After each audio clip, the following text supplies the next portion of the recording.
Hello friends, आज मैं एक बहुत ही इम्पॉर्टेंट टॉपिक की बात कर रही हूँ। माइंड, ब्रेन एंड मन। क्या फ़र्क है इन सब में? Well, brain in action is mind. Brain एक फिज़िकल एंटिटी है हमारे सिर के अंदर, जिसमें बहुत सारे सेंटर्स हैं।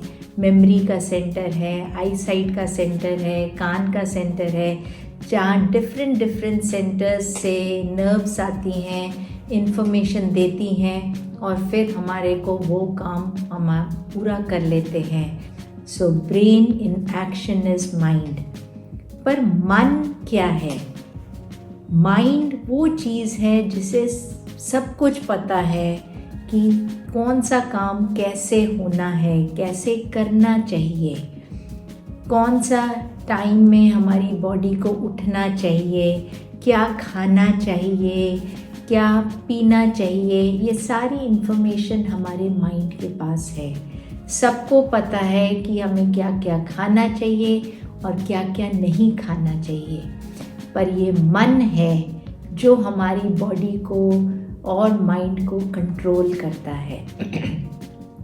ये मन हमारे को सारा टाइम गवर्न करता रहता है कि ये खा ले, क्योंकि मेरा मन कर रहा है तो मैंने मीठा खा लिया, मैंने चॉकलेट्स खा ली, मैंने आइसक्रीम खा ली, जबकि मेरे माइंड को पता है कि ये मेरे लिए अच्छा नहीं है। So this is a subtle difference between mind and मन। माइंड को पता है कि पॉजिटिव सोचना चाहिए, पर मन है जो कि पास्ट की सारी बातों को सोच के रहता है, पास्ट इंसिडेंट्स को याद रखता है, जिसकी वजह से दुखी भी होता है, जिसकी वजह से गुस्सा भी उसे चढ़ता है, इरिटेशन भी होती है। सारे नेगेटिव इमोशंस उसके अंदर आने शुरू हो जाते हैं।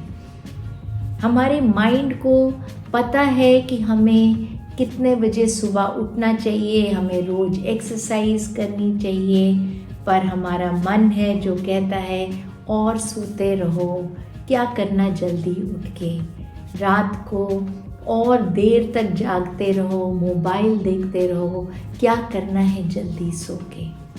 सो माइंड को हमारे कंटिन्यूस इन्फॉर्मेशन आ रही है कहीं ना कहीं से, ये करना चाहिए और ये नहीं करना चाहिए।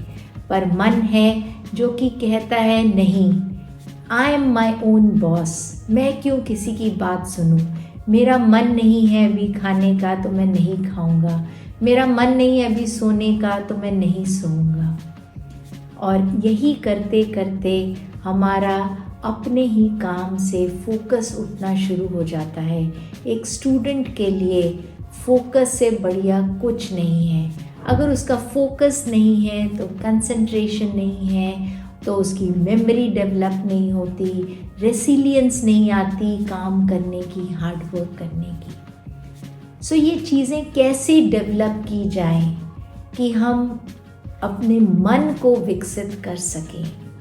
मन को विकसित करने का एक ही तरीका है, मंत्र चैंटिंग। क्योंकि ये मंत्र डिवाइन एनर्जी से आए हुए होते हैं, तो उनका हमारे मन के साथ डायरेक्ट कनेक्ट हो जाता है।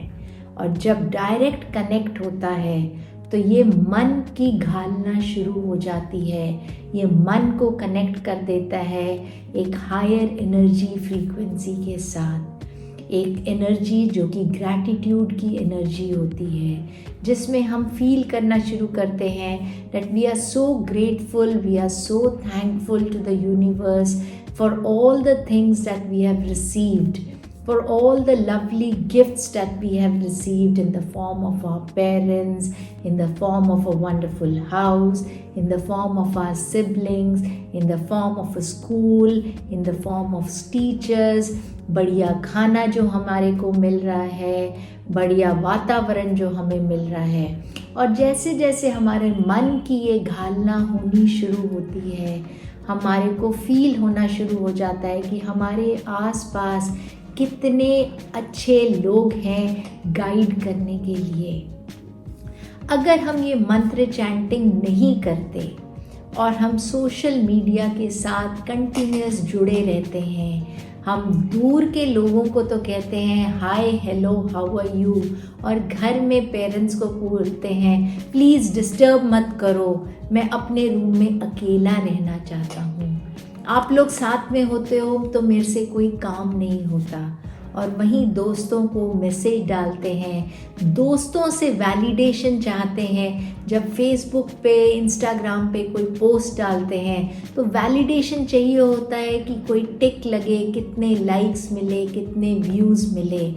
बट वहीं अगर माँ कह दे कि बेटा आज तू बहुत अच्छा लग रहा है, या तू ऐसे कपड़े पहन ले तो अच्छा लगेगा, तो उसमें लगता है ये माँ को कुछ नहीं पता।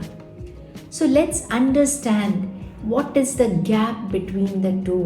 Why are we not able to listen to our mind, and why are we wanting to do जो हमारा मन कहता है सारा टाइम? जैसे जैसे हम चैंटिंग में आते जाते हैं, चाहे हम ओम चैंटिंग करें, चाहे हम एक ओमकार की चैंटिंग करें, चाहे हम मूल मंत्र एक ओंकार सतनाम कर्ता पुरख निर्भव निर्वैर अकाल मूरत अजूनी सैभं गुर प्रसाद, ये मूल मंत्र इतना बढ़िया मंत्र है कि जैसे जैसे हम रेगुलर इसकी चैंटिंग करना शुरू होते हैं, ये सारी चीज़ें हमारी लाइफ में आनी शुरू हो जाती हैं। We start becoming whatever we are saying. जो कर्ता पुरख है वो हम बनना शुरू हो जाते हैं। हमारी इच्छा होनी शुरू हो जाती है कि हम कुछ करें, हम कुछ डिफरेंट दें यूनिवर्स को। जो निर्भव है, जो फियरलेसनेस एक आनी चाहिए कि एंजाइटी हमारी जीवन से दूर होनी शुरू हो जाती है। जो निर्वैर वाली फीलिंग है कि हमारे को किसी से कोई द्वेष नहीं है, कोई रिवेंज लेने की इच्छा नहीं है। ये जैसे जैसे हम रिसाइट करना शुरू करते हैं, हमारी बॉडी वैसे ही बनना शुरू हो जाती है। सो दिस मूल मंत्र इज़ वेरी वेरी पावरफुल। जैसे जैसे हम ये रिसाइट करते हैं, हमारी बॉडी से स्ट्रेस दूर होना शुरू हो जाता है। स्ट्रेस दूर होता जाता है तो डिजीज़ पैटर्न्स भी दूर होना शुरू हो जाते हैं। तो रोज़ कोशिश करिए कि 10 से 15 मिनट ये मंत्र चैंटिंग करने के लिए। और जब आपको ऐसी अवस्था लगे कि मेरी बॉडी तो बदल रही है, अब मैंने अपना स्पिरिचुअल लेवल बढ़ाना है, so that is the time start doing Waheguru chanting. वाह हे गुरु, दैट यू स्टार्ट फीलिंग कि वाह गॉड तूने इतना कुछ मुझे दे दिया, gratitude to you for this wonderful life that I have got. एक ह्यूमन लाइफ से बढ़िया कोई और गिफ्ट नहीं है। इस ह्यूमन लाइफ में ही हम कितने प्लेजर्स एक्सपीरियंस करते हैं, सुख दुख खुशी गमी सब हम इस ह्यूमन लाइफ फॉर्म में एक्सपीरियंस करते हैं। और जैसे जैसे ये हम एक्सपीरियंस करते जाते हैं और हमको फील होना शुरू हो जाता है, मन में जो भावना उत्पन्न होनी शुरू हो जाती है कि वाह भगवान तूने इतना कुछ कैसे बना लिया, हम जो सोच भी नहीं सकते तू वो बना देता है। और हमारे आने से पहले हमारे खाने पीने रहने का पूरा प्रबंध होता है इस धरती पे। वाह गुरु, सो वाहे गुरु, वाहे गुरु, वाहे गुरु, वाहे गुरु चैंटिंग करते करते करते हम ग्रैटिट्यूड की उस अवस्था में चले जाते हैं जिसमें हमारा रोम रोम एक ग्रैटिट्यूड में गूंजना शुरू हो जाता है। हमारे बॉडी के 60 ट्रिलियन सेल्स जब ये कहना शुरू हो जाते हैं God you are great, I am so grateful to receive this beautiful human life, तो ट्रांसफॉर्मेशन लाजमी है। ट्रांसफॉर्मेशन होना ही होना है, इवॉल्व हम होना शुरू हो जाते हैं और हमारा मन भगवान के चरणों के साथ जुड़ना शुरू हो जाता है। हम सच के साथ जुड़ जाते हैं और हमारे को अपने आप ऐसे भगवान से और ज़्यादा जुड़ने के मैसेजेस आने शुरू हो जाते हैं, अंदर से आवाज़ें आनी शुरू हो जाती हैं मन तो ज्योत स्वरूप है अपना मूल पहचान। तो हम जब ये समझ जाते हैं कि हमारे मन में ही उस भगवान का वास है, हम उससे क्यों टूटते जा रहे हैं, और हम उस मन के साथ जब जुड़ते जाते हैं, अंदर एक बहुत ही अच्छी प्यारी सी भावना उत्पन्न होनी शुरू हो जाती है। उत्पन्न होनी शुरू हो जाती है, हमारा मन खिलना शुरू हो जाता है और हम हमेशा एक हैप्पीनेस स्टेट में रहते हैं, आनंदमयी स्टेट में रहते हैं। Let's all experience this Anandmay state. Let's start reciting these mantras and become happy and spread this happiness around us. Hope you enjoyed my video. Please share it with more people so that more people are happy, more people are enjoying this beautiful life.